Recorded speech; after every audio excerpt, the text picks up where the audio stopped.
Morning again, brethren. Continuing on with our daily devotional theme of precious things that we find in the Bible.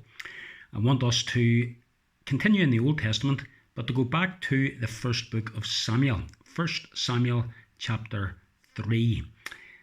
We're going to just think about what we read in the very first verse there. My wife and I have been listening to the ministry of Alistair Begg, a minister who is in a Baptist church in America, and we have benefited very greatly from his ministry from 1 Samuel. You can get his sermons on YouTube, and just as I was thinking of those sermons and listening to some of them recently, in the reading of the scriptures, Mr. Begg read this passage, and it reminded me of another precious thing in the Bible. This is what verse 1 says. And the child Samuel ministered unto the Lord before Eli, and the word of the Lord was precious in those days. There was no open vision. Something can be precious for different reasons. I've already mentioned that something can be precious without having any inherent value. For example, something that is of great sentimental value to us can be precious. Something can be precious because it is inherently valuable. Maybe you come across a large diamond and it's very valuable, and so therefore it's regarded as a precious stone. Things can be precious too because of their rarity. And that's the case here. The writer of 1 Samuel tells us that in these days when Samuel was ministering before the Lord in Eli's day, that there was no open vision. In other words, for a period of time, God had stopped revealing himself to his people. God no longer spoke. That's a terrible judgment whenever it comes, to have God no longer speaking to his people. And that's why the writer says the word of the Lord was precious in those days. Some people don't regard the word of God as being a thing of great value. We as God's people should treasure it.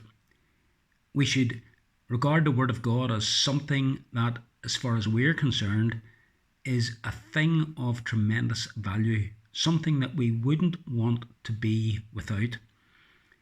In all of our homes, we have at least one Bible.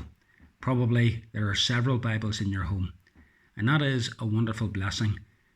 But it's not much use to you if the Bible remains on the shelf, and the only time you pick it up is to take it to church with you on the Lord's Day. The Bible is precious because in the Bible, God has revealed to us his will. Through the Bible, God speaks to us. And because it is so precious, we should make as much use of it as we can. It should be our habit to read the Bible every single day, and perhaps to read it on a couple of occasions in the day. Maybe in the morning when we get up, maybe just before we lie down to rest at night.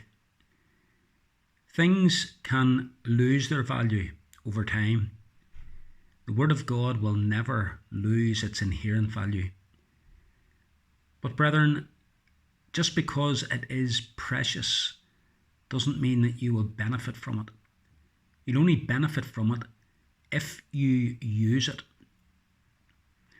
And in days when many people have no interest in, no concern about, and do not regard the Bible as a thing of any real value, how important it is for us, God's people, to realise how precious this book is.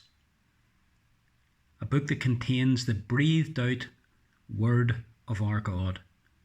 A book that not only shows us how we can be saved, but also a book that shows us how we can live to the glory of God and for our own and our family's good. Yes, the Word of God was precious in those days in which Samuel lived, and the Word of God is just as precious today. Regard it as such and make the most of it. May God bless you.